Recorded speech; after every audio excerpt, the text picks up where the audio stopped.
Welcome to the Outwitting Statistics in Search of a Better Business podcast. Were you aware that nearly 19% of all entrepreneurs fail within their first year of business? By year 5, nearly 50% have faltered, and at year 10, nearly 65% of all businesses will have failed needlessly. My name is Craig Bond. I am the CEO and owner of Elite Results Marketing, and on our podcast, we are going to interview highly successful entrepreneurs that have generated multiple 6 figures, if not 7 figures and beyond. And we're going to unpack their habits, their mindsets, their strategies that have allowed them to beat these statistics and against all odds, create a highly successful business. So sit back, relax, get ready to learn, and enjoy today's episode. Welcome to another episode of Outwitting Statistics, where we uncover the secrets and hacks of successful business owners. What makes a successful business owner tick? I'm incredibly excited to bring on Mr. Dakota Burford, who is one of the most successful people I know for his age. He's run multiple successful businesses. I've known him for about 4 years now. I'm super stoked that he's decided to come on to the podcast and share some of his secrets. So without further ado, I'm going to let Dakota tell you about him, and then we'll jump into some questions. Hey guys, my name's Dakota Burford, as Craig mentioned. I run a company by the name of Luxvoni.com. We're the sales funnel architects behind brands such as Ty Lopez, Mentor Box, Safe Life Defense, etc. And dude, I'm thrilled to be here. Thank you for coming. So got a string of questions. Again, if I haven't explained the premise of the show, it's to outline or uncover what it is that makes successful business owners tick, try to give back to the community and share how and what has helped you become so successful. So we're going to start with the question of, say we could jump into a time machine. Who was Dakota when he was younger? What was your upbringing like? And how has that affected you in today? That's a great question. A lot of people don't ask that one. Going back as a kid, I come from a family I come from a lot of trauma. My father passed away when I was 7 years old. My sister passed away in high school. I was raised by a single mother, moved around a lot, had a lot of adversity in my younger life. I think that adversity makes some people. I think it breaks some people. But, as a kid, I was always learning. I was very curious, super open-minded. I was very disagreeable too. I like to challenge things, which has kind of, I think, supported me on my journey personally. But growing up, I was into anything that involved speed, adrenaline, jumping off of houses onto trampolines, just doing stupid stuff. Still like that to this day, except toys got more expensive. Now there are a lot of fast cars. But that was me growing up. I just needed to figure out a way to channel that energy. And over years, it finally got dialed into something that produced a good result, didn't kill me in the process. And explain a little bit about maybe who you were as a child. And I actually have an interesting question. I personally know that you don't drink. I know that's partially to do with your upbringing in your childhood. That's very interesting or different given your personality type, since you are addicted to the adrenaline stuff, right? Yeah. Motorcycles, etc. Tell us a little bit about that. Yeah, so the drinking thing, of course, I come from a family that there is people in my family that are quite frankly alcoholics. I'm not close with a lot of them. And of course, my sister died 28 years old, liver failure, and that was due to cirrhosis of the liver. Crazy story, but long story short, something kept me laser focused for whatever reason. I've actually never drank a beer in my entire life. Like, I swear on anything that I've never even drank a beer. I've never done a drug. I've taken like testosterone replacement therapy, but other than that, that's the only thing I've ever done. And I think that really led me to who I am today, being that disciplined, being able to say no to vices, being able to understand that sacrifice is where you get the results. And it's been a big, important part of me. And just like old Sam Ovens says, my buddy Sam, is you want to make more money, quit drinking. his business went from $10 million a year to $36 million a year. And he's like, the quickest way to do it is quit drinking, because you're focused, you're laser focused all the time. You wake up refreshed. I don't need anything to manage my energy, and I don't need any distractions. And unfortunately for me, that's really helped me. I think there's definitely something to that. I was listening to another podcast here recently. I think it was Alex Huberman. He went over some of the detrimental benefits of alcohol, or detrimental benefits, not benefits, but the detriments of drinking alcohol. And I personally made a choice to put it down. I don't know if I'm done for good, but I've noticed an uptick in my productivity. So I think there may be something to that for the listener. Dakota hasn't drank, and he's been wildly successful. So, what do you think let's see. What do you think you wanted to be when you were a kid, and why was that, and how's that maybe led to the path that you've actually taken? So, crazy thing was, I was always kind of like academic. I made good grades. I was like the class clown. Being social, making everybody laugh was kind of a big part of me.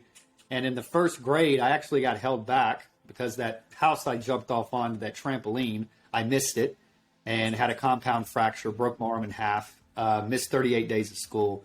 So they asked if they could hold me back for that reason. And I got held back, and I got a new teacher this first grade year, and the teacher asked the whole class individually, what do you want to be when you grow up? And they go through different people, and then they look at me, and I come out and I say, Batman. And she says, why? And I said, because he's rich. So at a very young age, I knew, kind of the power, and I'd always inspired loved exotic cars. I was a big car head. Worked on them my whole childhood, played with them, and that's kind of what I knew right out of the gates. I needed to find a vehicle that would provide me with enough income to have freedom and to be able to buy anything or do anything that I want with the people I want to.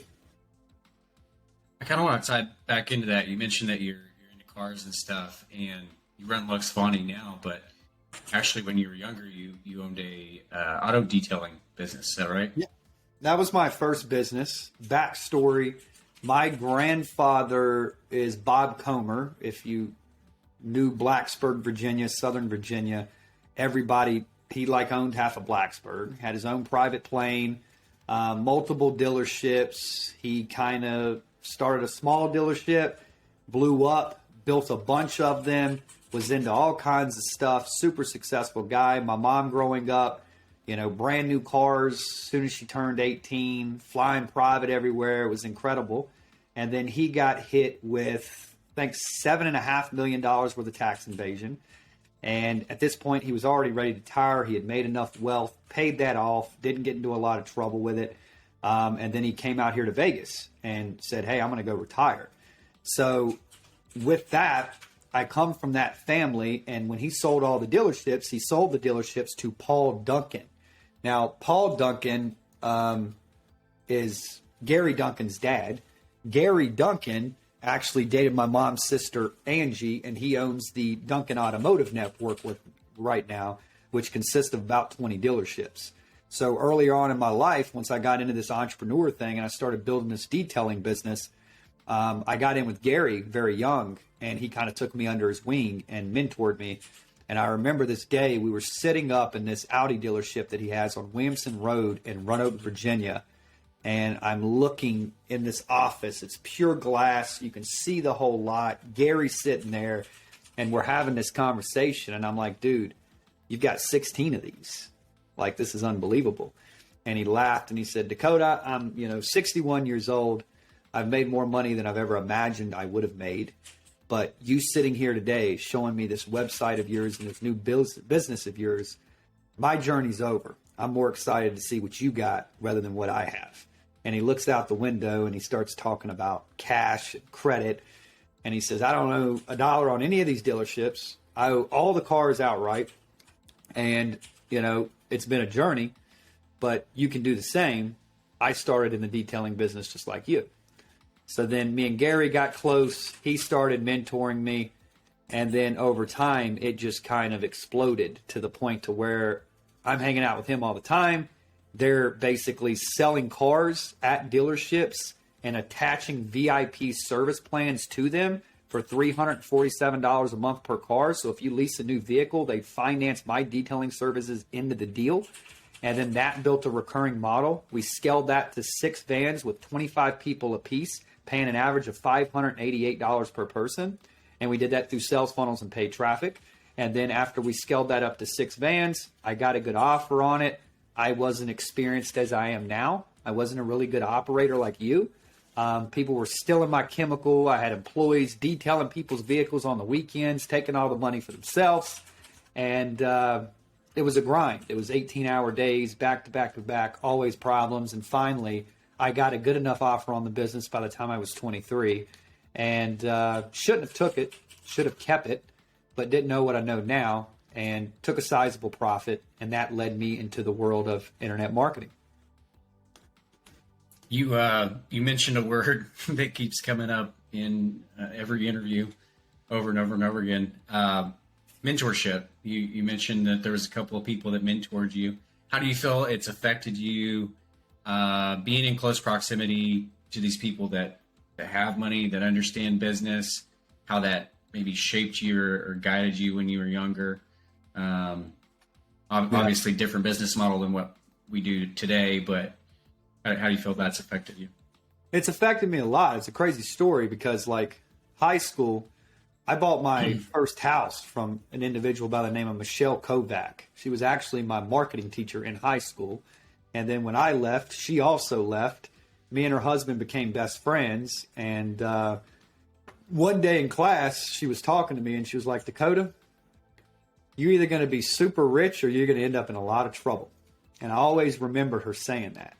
And I think those mentors, not growing up with a father, I was a little bit rebellious in a way. I liked pushing boundaries. I liked breaking rules. I liked pushing stuff. And I had so much energy, I didn't know where to put it. I was just wide open all the time. So at like 15 years old, there was this guy in our town, Dustin Seacrest. He owned this big diesel performance shop called Seacrest Motorsports. And the street that he lived on was called Seacrest Boulevard. Well, I didn't know this at the time, but he owned the entire street. He bought every single house on the street and would rent it to Roanoke College kids that were going to Roanoke College. And then his big house was at the end of the street. So I see Dustin has everything I want.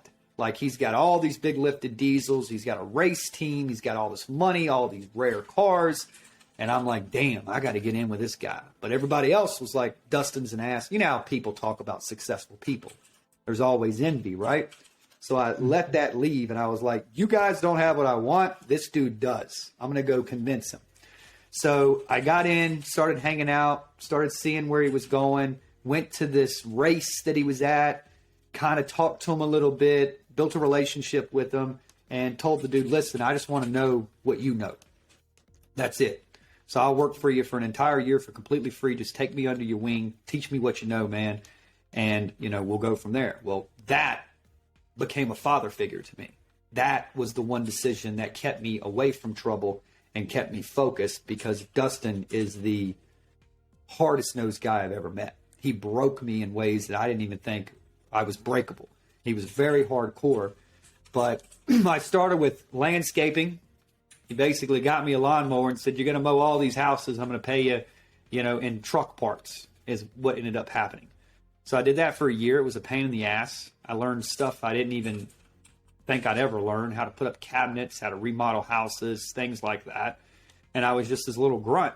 And then after a year, you know, it finally started paying me real money. It was like $300 a week. And then 2 years later, he finally was like, hey, you can go to the shop now. And I remember this one story. I was outside of his house cutting his bushes. And he walks outside, and he's kind of a quiet guy. And I was like, hey, Dustin, what do you think about the bushes? And he looks at me, and I thought he was going to come back with a great response. He looks at me, and he says, Dakota, they look like shit. Mm-hmm. And I was like, okay. And he was like, listen, how can I expect you to work on a $250,000 car when you can't even trim a bush? Everything you do should turn to gold. And that stuck with me.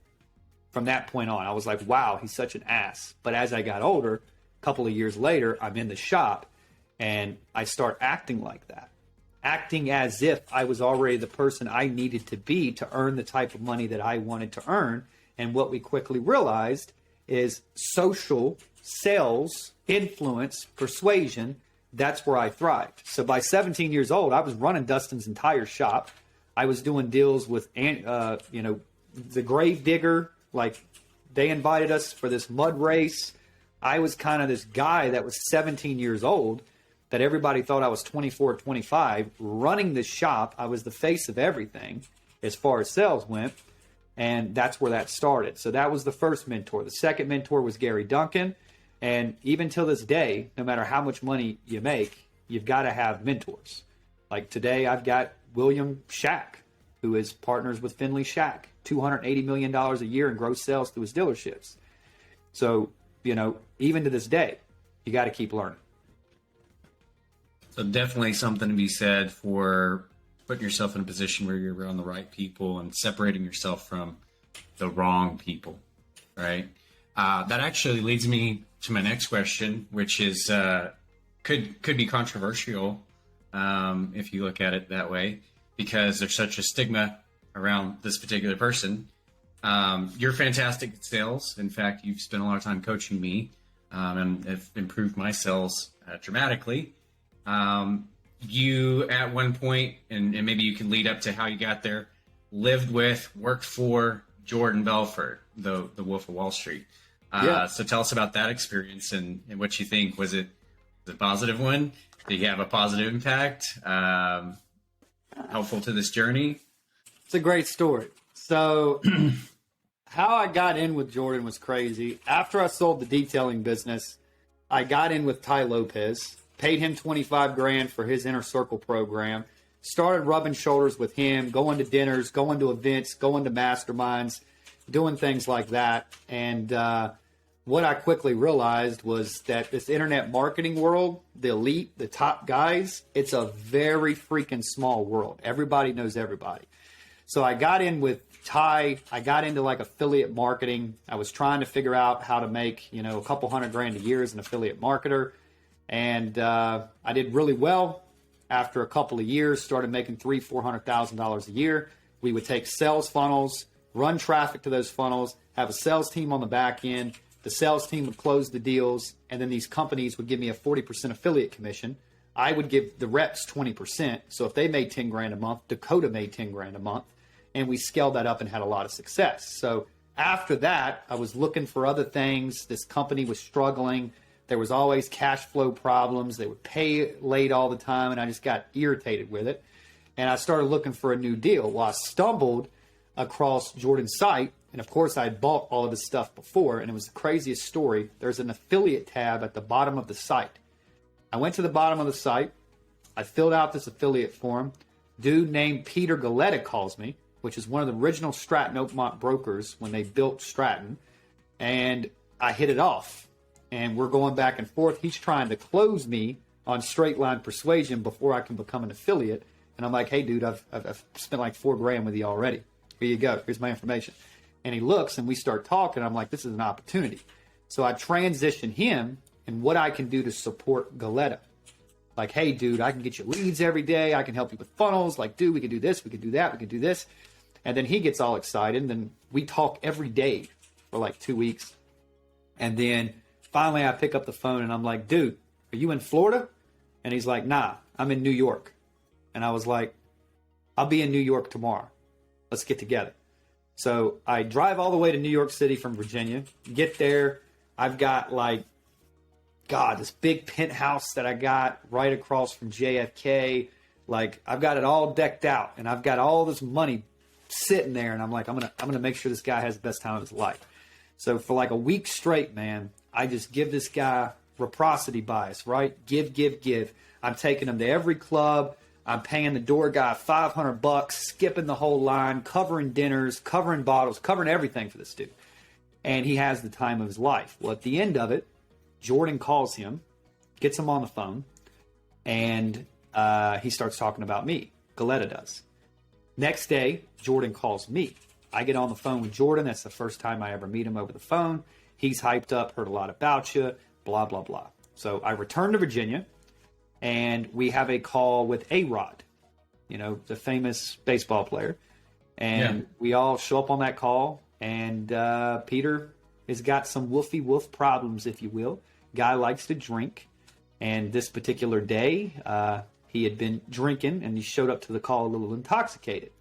So me being me, I'm trying to protect everybody involved. I don't want to get involved in it. I step up to the plate, keep Peter quiet, and I control the frame of the call and run the entire call. Well, afterwards, something happens. It gets back to Jordan. Jordan calls me up, says, I appreciate what you did today. I heard about what you did today. Me and you need to have a relationship out of Peter, just you and I. Peter's not involved, and we need to get closer. So he basically told Galetta, you got to go to rehab. We'll still pay you, but you got to go get clean. And he never done like drugs or anything. It was just alcohol. Yeah. So about 3 days later, me and Jordan start talking. He says, hey, if this business was yours, what would you do? I built him this big marketing plan, lead gen funnel 1, lead gen funnel 2, recurve, mid-ticket, high-ticket. Here's how I would structure your business. Send him an email. He replies and says, get him everything he needs, including a plane ticket here, to his assistant. And I'm like, okay. So his son, Bowen, calls me, and they want to recruit me as their chief marketing officer at this point. And I'm like, holy crap. So the plane ticket was like 2 days.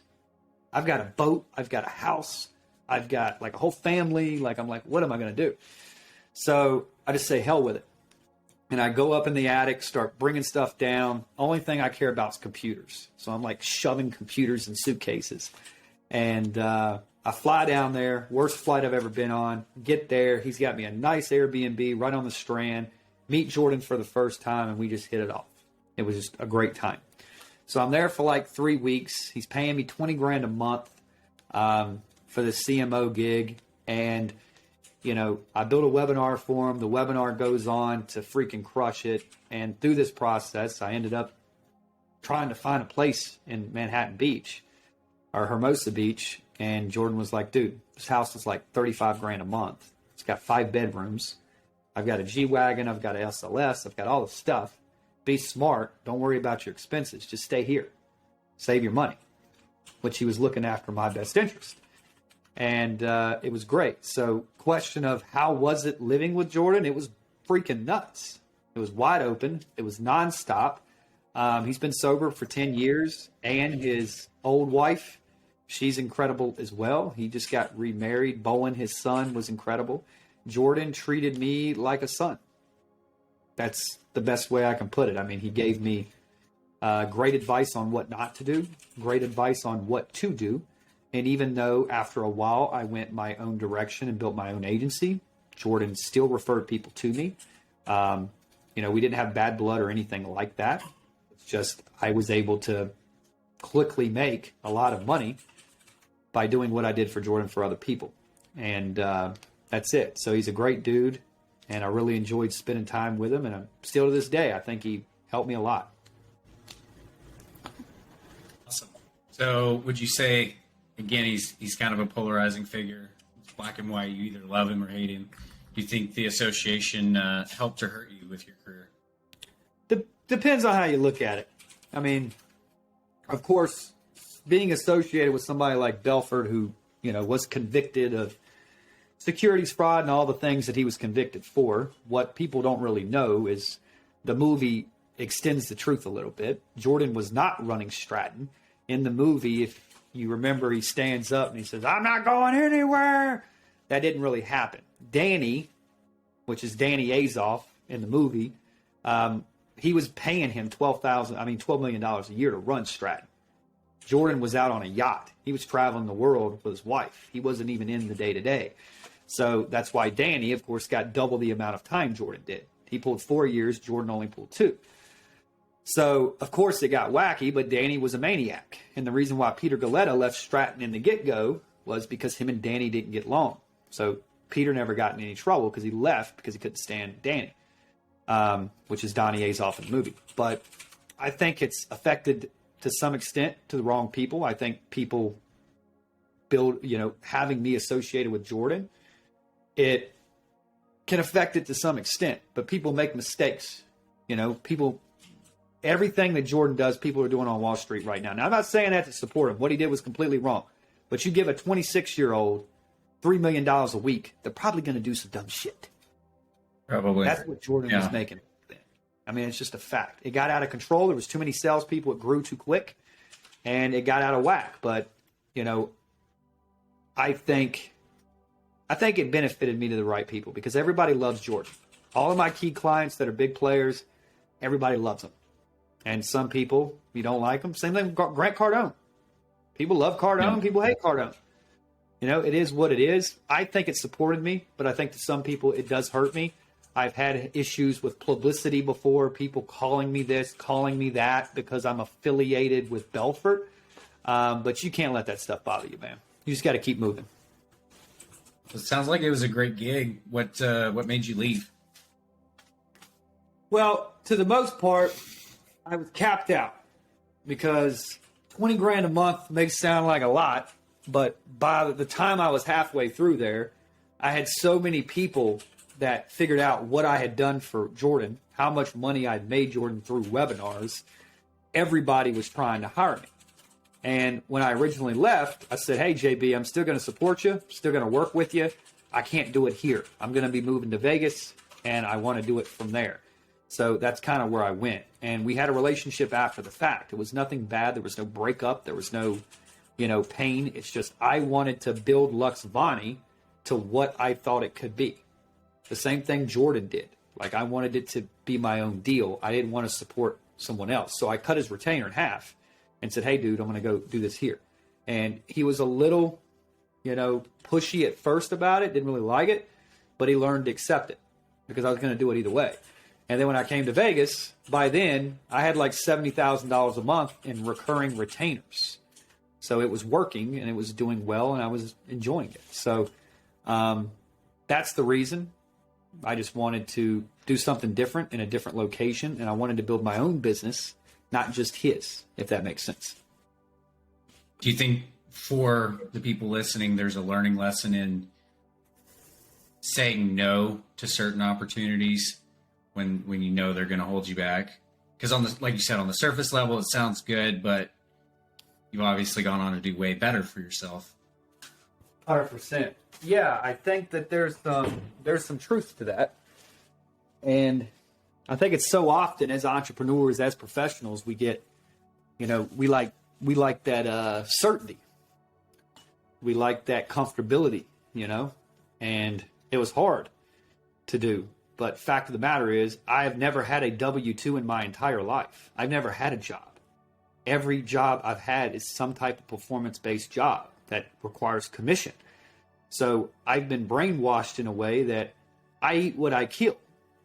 So thankfully, my parents supported me. Well, my mother supported me on that. And I wasn't scared, so I just jumped. I'm going to go do this either way. If I fail, oh well. I'm 25 years old, 24 years old at the time. Who cares? I'll figure it out. And that's what I did. But you've got to be willing to take those risks, and you've got to be willing to bet on yourself. What was eye-opening for me is Jordan looking at me saying, you're better than this and me. You're better at scripting videos than me. You're better at scripting webinars than me. You're better at building funnels than me. It got to the point with Jordan to where he's literally like, do anything you want. Tell me what to do. I'll do it. And I'm like, this is Jordan Belfort. Yeah. Like, if I can do this for him and this is his response. So it opened my eyes up to maybe I am really good at that. Maybe the 10,000 hours of studying and eating shit for 2.5 years in a basement has finally paid off. And that's what happened. So you got to have that belief in yourself. I can definitely resonate with that. I think I'd share it on a call we had just this week, actually, about, being in a room. I went to a conference in Dallas, sitting in a room with people doing 8 figures a year. And I'm showing up really because I'm wanting to learn from them. I'm expecting to learn from them. And then as the conversation progresses, they start asking me questions and wanting to schedule meetings with me. And I'm like, oh, wow, the hard work has really paid off. Sitting down, being quiet, focusing, not getting distracted has paid off. We've got people in an 8-figure conversation now having questions for me and being impressed by the answers. So I can definitely relate to that. Let's talk a little bit about Luxvoni. What is it that you guys do? What do you specialize in? Tell us about that. Yeah. So as I mentioned, I kind of went a different path and started Luxvoni. It started as a consulting business. It basically was just built off the demand of me working with Jordan and building webinars for Jordan that fed salespeople with qualified appointments every single day. I got in with some really big companies through that, like U.S. Health Advisors, $1.6 billion a year. I consulted for them for almost 2 years. Got in with a lot of really big names that were in the corporate and venture capital backed space. So I did all that consulting, enjoyed it. It was great, had fun doing it. And as we got through that, I kind of started getting tapped out. You know, I've got 6, 7 clients at the time. These are big organizations. They're demanding. You've got to stay on track with things. You've got to produce results. And I'm sitting there thinking, I'm like, well, this is great. I've made a living, but here I am again. I'm working all the time. I have no time to spend all of this damn money. So what does it matter? So I start thinking about how can we really reposition here? What can we do that's not on a consulting basis? And how can we build a real agency that takes me out of the picture and, you know, I can build a team around, right?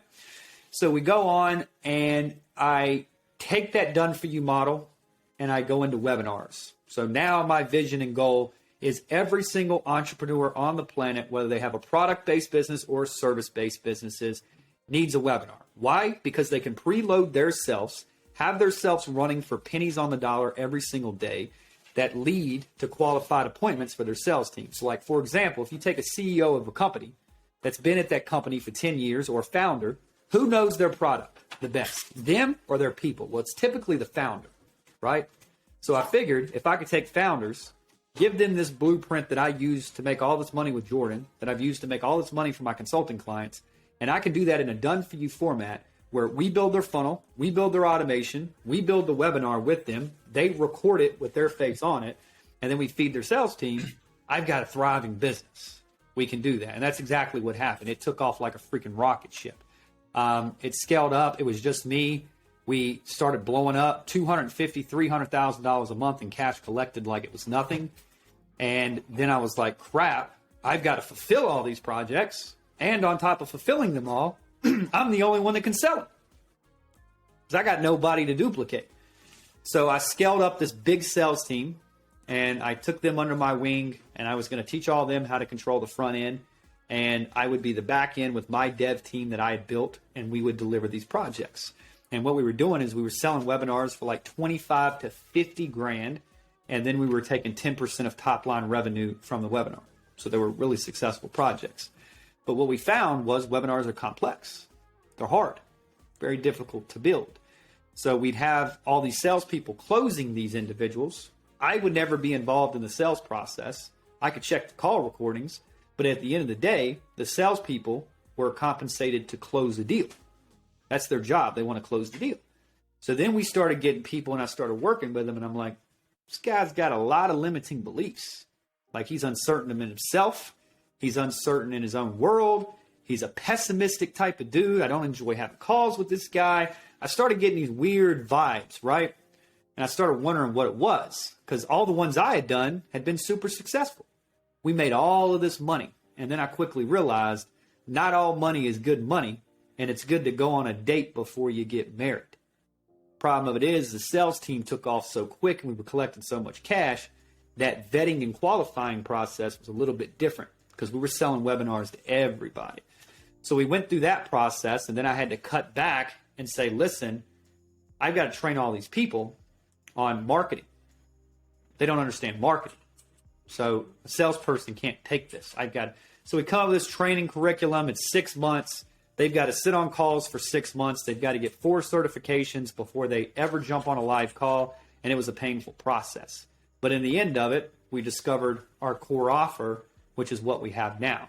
And that's done for you sales funnels. So what we do at Luxvoni is we come into a product or service-based business.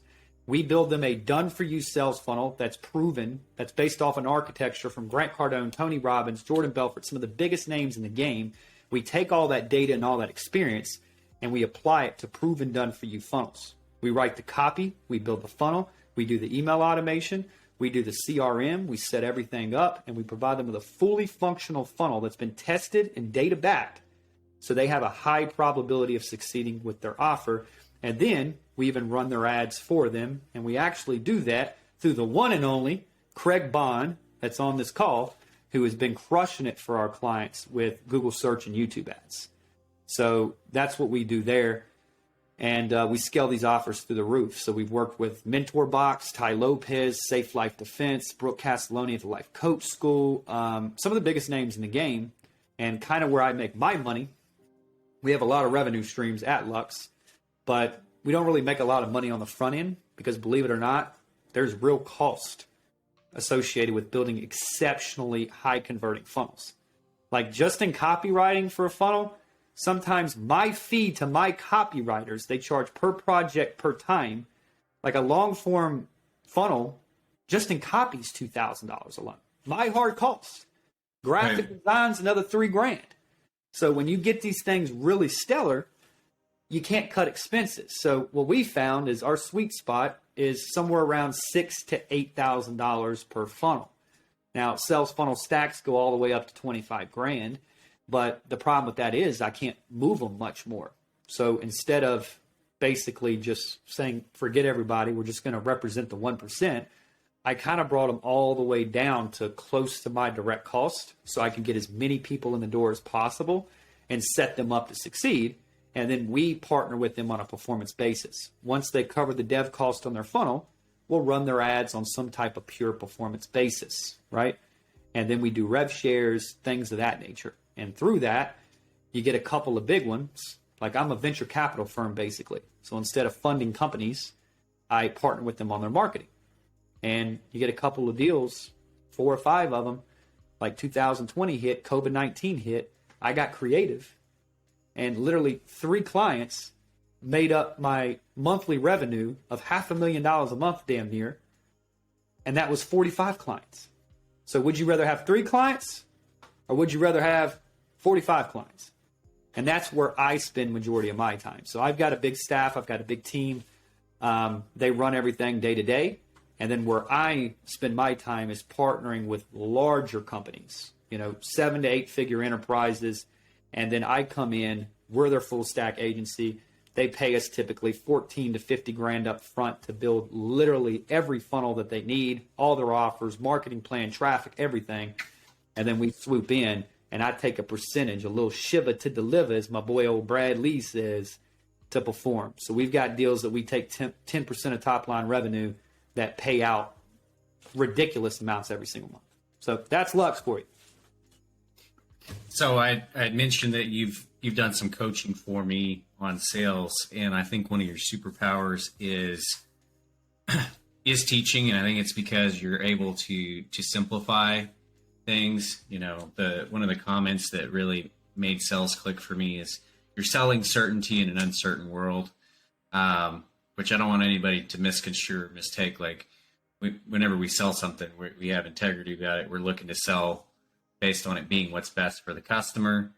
And yet, if you don't show up with confidence in what you do, that's definitely not going to happen. And so that was a key phrase or statement. I'm curious if you have some additional key phrases or statements for the people listening that you could share about what has allowed you to make Lux so successful, how you're consistently working with these big celebrities and companies that do massive numbers. What you got for us? Well, I mean, the certainty part's important. And I think the main issue, the reason why I've been successful is I can sell.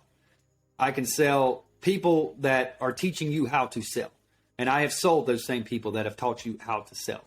But the difference of it is I play long games. So it's a lot of frame control. It's a lot of pricing. It's a lot of pushing away, knowing when to come in. And, I'm an avid student of psychology. I've spent the last decade tearing apart what makes people tick, how they behave, how they operate, psychometric assessments, big 5 type indicators.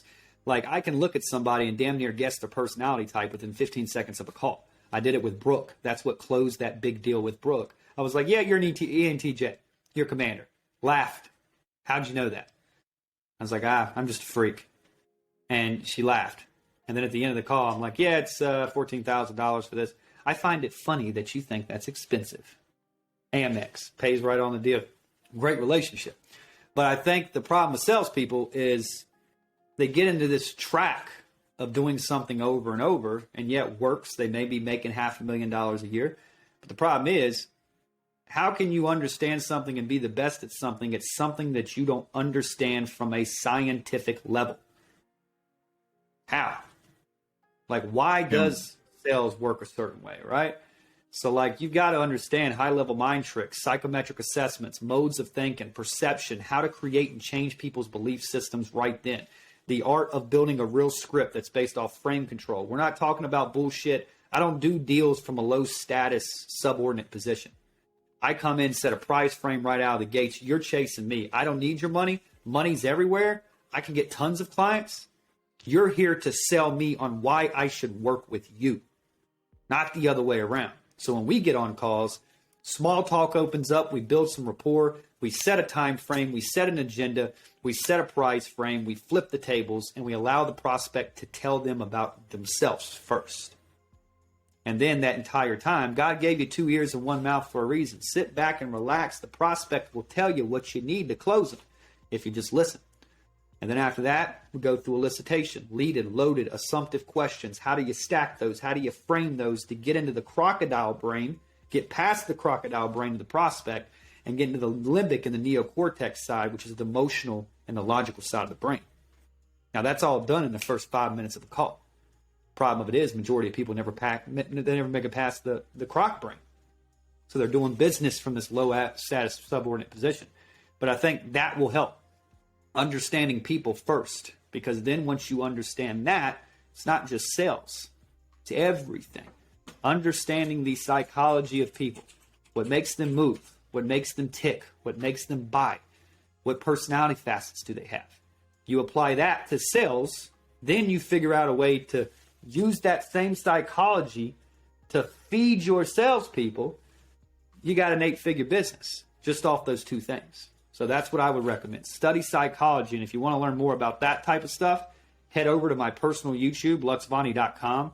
Luxvoni in YouTube. We just uploaded our Sell Ops program, which is the curriculum that we use to train all of our corporate clients. We're making enough money from Lux now to where I'm kind of doing this. I don't know why I'm doing it, but I'm going to give it all away for free. So if you want some free resources and tools, go over there. I teach all this stuff. It's free. Go through it, enjoy it, use it. You'll be wildly successful. I think two of the takeaways that I got from what you just said were it's beneficial, probably no matter what kind of business you're in, to just understand how people are wired, how they think. And then the second one that you said it in a different way, but it stands out, is don't operate from a position of scarcity, which I know is difficult for some people getting started.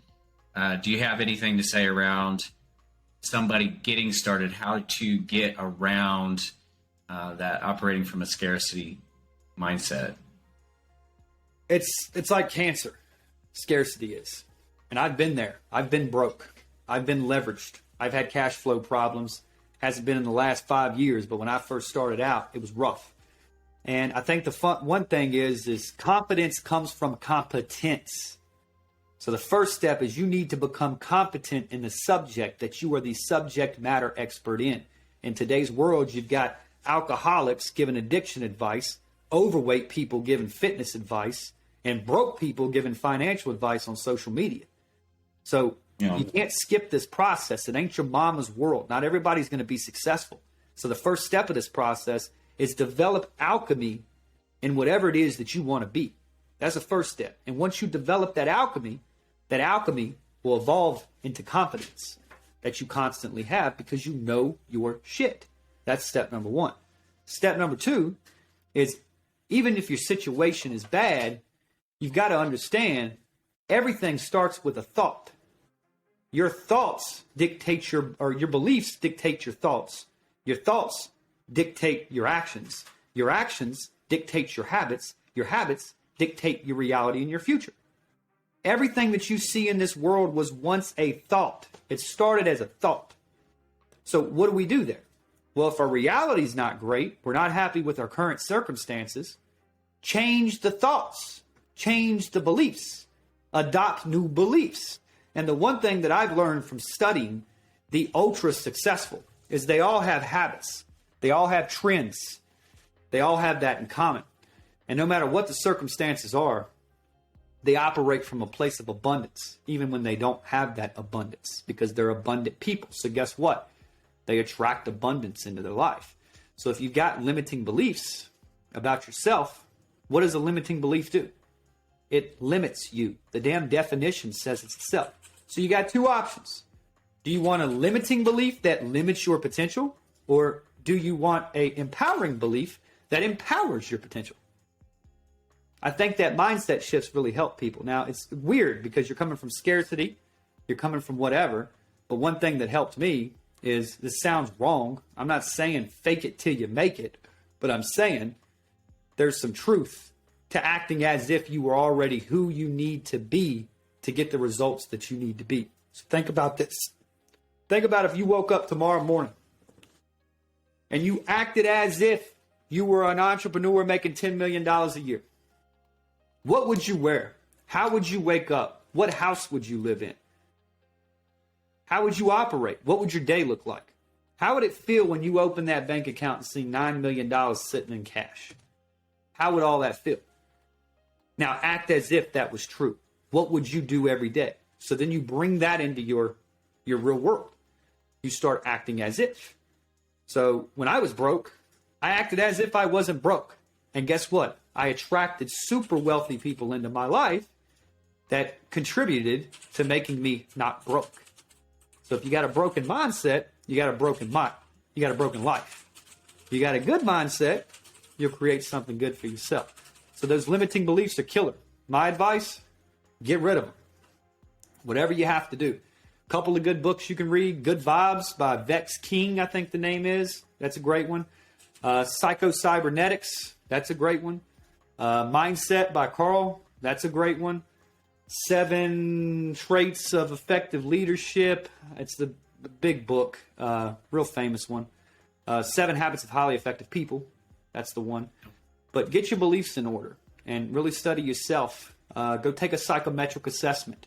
You can determine right out of the gates if you're going to be a successful entrepreneur or not. Majority of people get into sales and I look at their psychometric assessments and I'm like, bro, you score high in agreeableness. How are you going to overcome objections? You score high in neuroticism. Your personality facet ain't going to let you succeed because you hate the unknown. So first step, understand yourself. That's the first thing. So Big 5 type indicator, go check that out. Myers-Briggs type personality type, not as effective as a Big 5. But go understand yourself first and then reverse engineer to successful and figure out what you need to do to become successful. I think those were some awesome book recommendations. There was actually a couple that I've not read. Psycho-Cybernetics is one of my favorites. Crazy, right? Actually had a big influence on how we're raising my daughter. Damn right. There's a story in the book about a woman that considers herself clumsy, and it all rooted back to a comment that was made while she was doing piano lessons as a child. Yep. And that's had a massive effect on how I think about what I say to my daughter. I'm very careful. Me and my wife have made an agreement to call each other out when we say something that's not going to match up, because children are incredibly impressionable. And I'm very adamant about giving her encouragement all throughout the day. We do, what is the word I'm looking for? It's not this, but when you look in the mirror, affirmations. I give her affirmations every evening. I have a set of affirmations that I give her. And to what Dakota said, understanding yourself, another thing that has led us to raising my daughter that way is I actually had a limiting constraint in my own brain that was caused by a simple statement that was not intended the way I took it by my father. And he probably hates when I say this, but he stated, children are to be seen and not heard. And I would literally get on the phone to try to talk business, and I just shut down, because when do you grow up? When do you decide that you're an adult now and you're no longer a child in your mind? And I actually went and saw a hypnotherapist to address that. So let's talk about that more. Okay. What do we want to know? I like that. So let's talk about the kid. Like, you got a child, you're a great father, you're a successful entrepreneur, you've done very well for yourself. I've seen your income statements, I've seen your P&L. Craig Bond ain't no joke.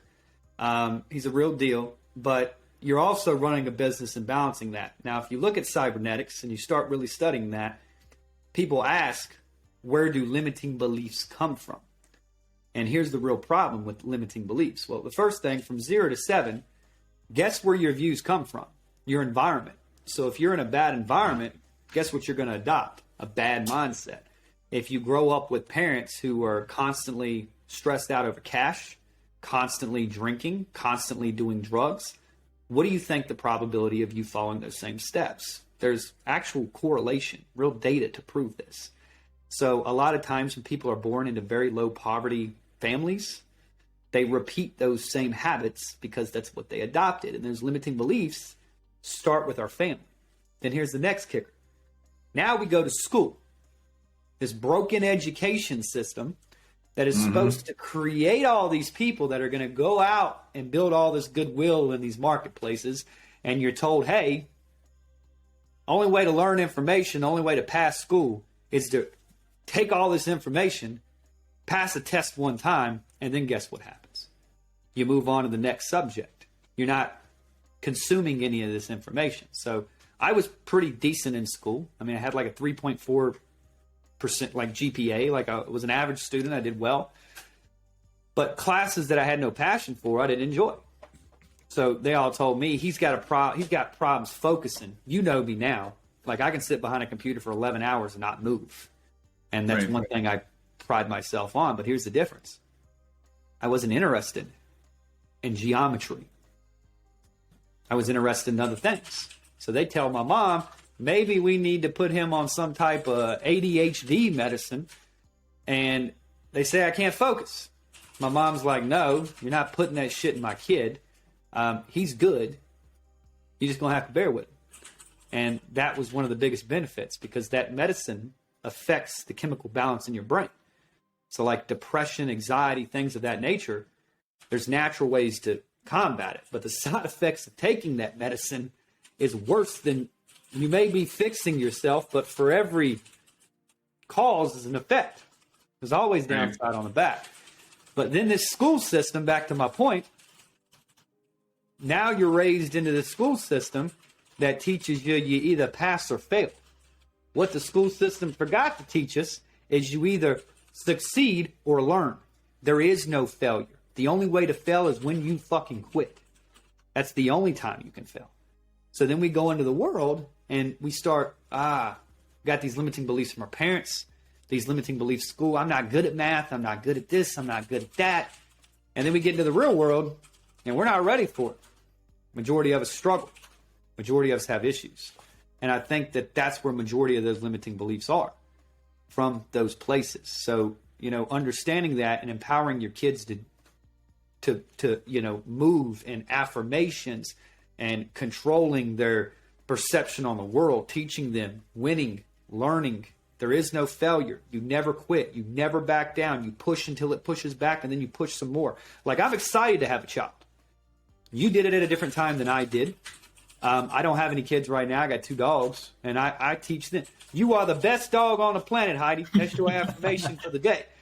But it's all good vibes here, right? So you got to empower those people to do that. But I think being a good parent, it's like building a business. And the thing that interests me that I wanted to ask you is, a lot of people are like, okay, how do I make my company successful? And I use this analogy all the time. And I was like, okay, let's take somebody who has a child. If your child is in trouble, what will you do for that child? Anything.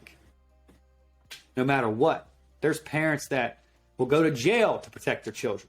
There's parents that will go broke to give their children stuff. There's parents that prioritize their children over their own selves. Now, take that and apply that to your business. What's in the best interest of the business? That's all you got to do. Treat the business like it's your child. And if you do that, you'll be successful. The problem of it is, people prioritize things differently. I'm doing whatever it takes to succeed. Are you really? How much money did you pull from your business this month? I'm willing to not pull anything. Yes, I make a very large amount of money now, but all of our profit went right back into the company for 3.5 years straight. Yeah, I paid myself a salary, but that salary, $40,000, $50,000 a month. I could pay myself $500,000 a month, right? So like, what does that look like? And that's the question that you have to ask yourself. And that's the question I'd encourage everybody to ask themselves who's building a business right now. What's in the best interest of your business? Are you treating your business like your child? Is it your child? And if you want to know why I don't have a kid, that's why. That's why I haven't had a kid yet. Because my business dictates everything I do. Every day. What's in the best interest of the business? My girlfriend, she's my fiance now, but she knows this. She comes second. The business comes over everything. It consumes me. Every decision's based off of that. So with you, how do you feel about that? Like if it came down to your business or your daughter, what would you choose?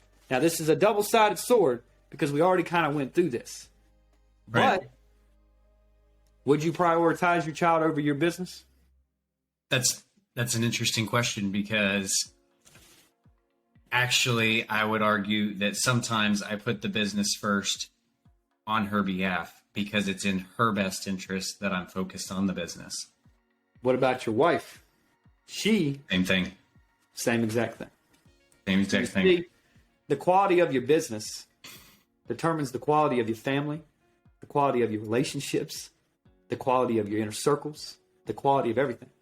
The business generates money. With no business, you got no payroll. You got no income. So why don't you just prioritize the business? And now look, Craig, you're somebody that I look up to and admire for that too, because you're managing a full-time business. You're one of the best operators I've ever met. And you still have this beautiful relationship with your child and your wife. You're in a great relationship. And I hope that at some day when I get into that place that, I can do that same and kind of mirror you to some extent and play that balance game that you do. Making me blush, man. I don't blush, brother. This is the truth. No, I think that's everything you said was really good. And just a disclaimer, that is not an easy line to walk for anybody that's trying to walk it. Understand that I don't think anybody does it perfectly. And it's a day-to-day management, right? If you fail today, you spent too much time in the business, you didn't give enough time to your wife, your kid, get up and do better the next day. Shake off yesterday. Again, what Dakota said, there's no such thing as failure unless you quit. So success is about getting back up and continuing and managing your day every day. That actually leads me to, we'll ask a couple more questions. We're coming up on time. How do you manage your time, and what does a day in the life of Dakota look like? I think it's important for entrepreneurs to manage their time, and I'm curious how you manage yours. I'm a little bit of a freak when it comes to time. So like, I'm big on routines. I'm big on habits. Like I mentioned before, successful people have habits. I'm an extroverted guy, but I'm probably the most extroverted person you've ever met, because there's weeks at a time I don't leave the house. Now, I do that because the cost of growing my business and continuing to scale and becoming the biggest done-for-you funnel agency on the planet, that goal is close. I can touch it. I can feel it. And I don't have a problem with, I'm not an instant gratification guy. I play delayed game. I play long game. So with me, I think a couple of things you've got to do is, first, you have to determine what your time is worth. So if you want to make $1 million a year, what does your hourly time per day need to be worth? And once you determine that, you need to look at your business from an organized perspective and look at all the type 1 waste and type 2 waste that you have in that business. And what I mean by that is, if you're trying to make $1 million a year and you're doing something and your time is worth, let's say, $900 an hour, why the hell are you doing a job that somebody could do for $10 an hour? You see, entrepreneurs, they run around, man. I ain't got no time. I ain't got no time. I ain't got no time. I used to be that guy. I never had enough time. Stressed out all the time, working like a dog. And then one of my mentors set me down and said, Dakota, if I had your energy, if I had your dedication, if I was as focused as you, as young as you are, I'd be in the 3 comma club. Now this guy's damn near. I mean, he's got 100 million sitting in cash. And he looked at me and he said, that busyness shit that you keep talking about, you did that to yourself. And I said, what do you mean? I don't have enough time. Like, I didn't do that to myself. And he said, automate, delegate, eliminate. Those are 3 words that you need to live by. And I said, what do you mean? He says, every task that you're presented with, find out what your time is worth. Ask yourself, will you enjoy the task? And then ask yourself, okay, great. Can it be automated? Can it be delegated? Or can it be eliminated? So every activity that comes in, I run by that. Now, the next piece to this is routines. Morning routine, evening routine, recovery time, decompression time. I've done the 18-hour days. I've done the no sleep. I've done all that. And you pay a price for it, right? Sleep's very important. So I prioritize that. But my mornings are real simple. My mornings are reserved for me. I'm not a reactive person. So from the time I wake up at 7 o'clock to about 10 o'clock, I don't check this damn thing, this phone. I don't check it. My old grandma, she was 86 years old. She's telling, don't bring that radio to the table. And I'd say, Grandma, it's not a damn radio, it's a cell phone. And Andrew behind me, he always laughs about this shit. But the point of it is you've got to be able to control your morning. In order to have a good day, you have to have a good morning. If you wake up every single day reacting to other people's agenda, how can you prioritize your own agenda? You can't, right? So what does my morning routine consist of? Waking up same time every day, meditation, affirmations, and having me time. I do an acupuncture mat every single morning. I do a stretching routine every single morning to get my body moving. After that, it's followed by cardio. Then I'm a big coffee guy, love coffee. I got espresso machines. I got all kinds of crazy stuff. I make some coffee. And then after that, I spend 45 minutes to an hour reading a book. And then after I get through that entire process, I go into my day. And the first 4 hours of my day are me focusing on my agenda. What moves my company forward? This is my creative time. Not meetings, not reacting, proactive. Focusing on the future, right? That's that piece. Then I open myself up after 1 o'clock to react. And then by 4 or 5 o'clock, I'm done. Then I go back into my evening routine. And that's about a 3-hour routine. Very long process, very structured. I take a bath. I do meditation again. I go through the whole process. And then I'm in bed every night by 10 o'clock asleep. So those routines help me. And that's why I don't really do events. I get invited to speak at events all the time. And it breaks my routines. And I don't compromise ever. I set a goal. And as soon as I set it, I say it's non-fucking negotiable. You signed a contract with yourself, bro. Keep going. So I hope that helps. I think it does. And something that's sort of just dawned on me is that by setting a routine like Dakota just described, you are eliminating a number of variables that gives you control over the outcome you want to create. By having the routine be consistent, you can count on those variables instead of it having it be chaos every day. If you wake up and you don't know what you're doing every morning, like I do, what do I call it? Like my war room in the morning. Or sorry, in the evening. In the evening, I plan my day for the next day. I look at what meetings are coming up. I plan my tasks that are coming up. And I get prepared. That way, when I open my eyes the next morning, it's not chaos. The variables are set, and you know exactly how you're going to move. So I think that's important. I think routine helps structure that. Journaling is important too, my man.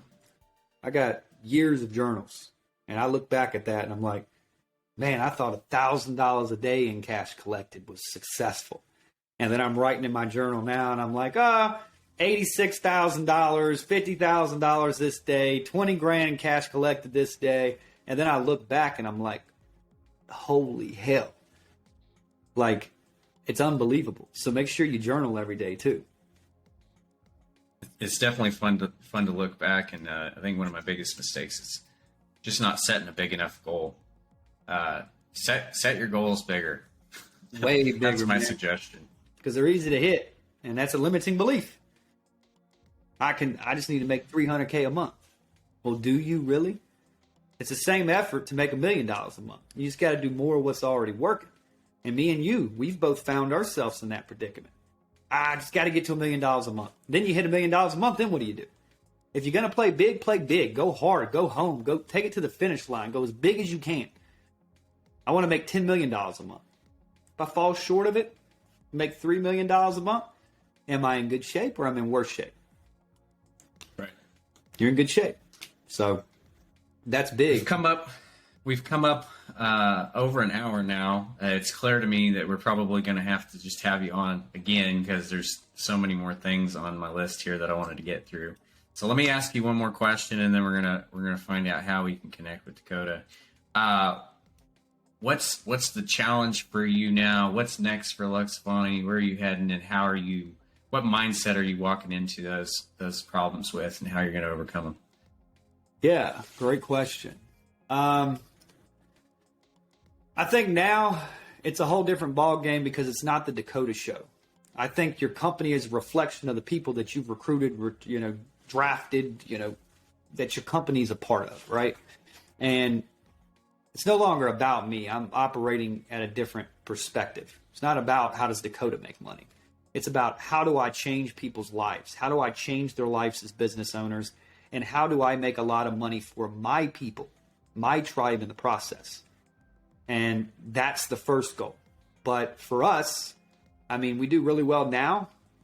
We're trying to get to that $3 to $5 million a month mark.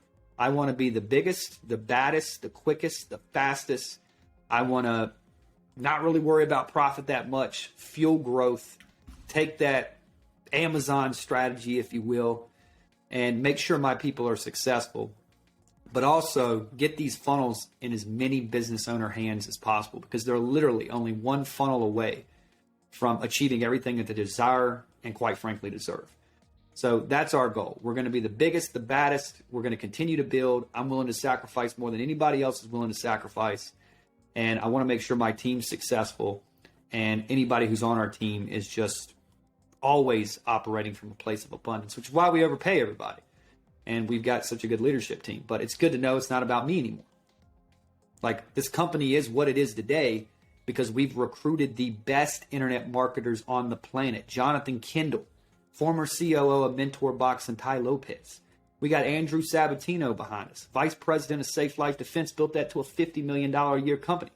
We got Antoine Webb. We got you. We got Dimitri. We got Sean Valser. We got the biggest names in the game. So now that excites me to have that type of people behind us to where we can take all that talent and apply it to these business owners' lives. Awesome.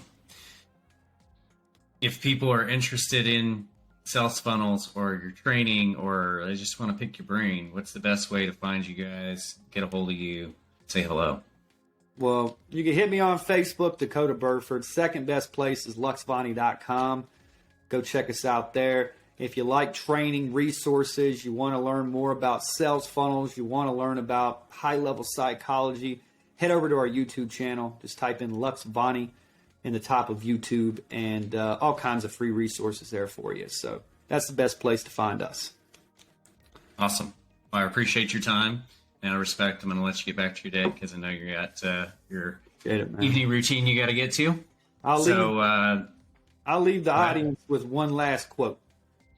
One last little quote here. Nothing worthwhile is achieved without sacrifice, and true greatness only comes to those willing to pursue it at any cost. So remember that. You want to do something great, you got to have great sacrifice. And if you want to be the greatest, you must be willing to pursue that at any cost. Your cost, everyone's cost. You got to be willing to pay the price. So pay the price today so you can pay any price in the future. Awesome. See you guys. Appreciate you. Thanks. Thanks, buddy. Bye. Hey, this is Craig Bond, the owner of Elite Results Marketing. Did you like today's episode of Outwitting Statistics? We hope that you have enjoyed it and learned as much as we did. If you did, please take time to like and subscribe. If you feel like the information that was shared today would be valuable to another entrepreneur that you know, please take time to share it with them. If you're looking for a digital marketing partner that can help take your business to the next level, grow and increase your online presence, be sure to check out www.eliteresultsmarketing.com. We would be happy to hear from you. Until next time, we'll see you on the next episode. Thanks.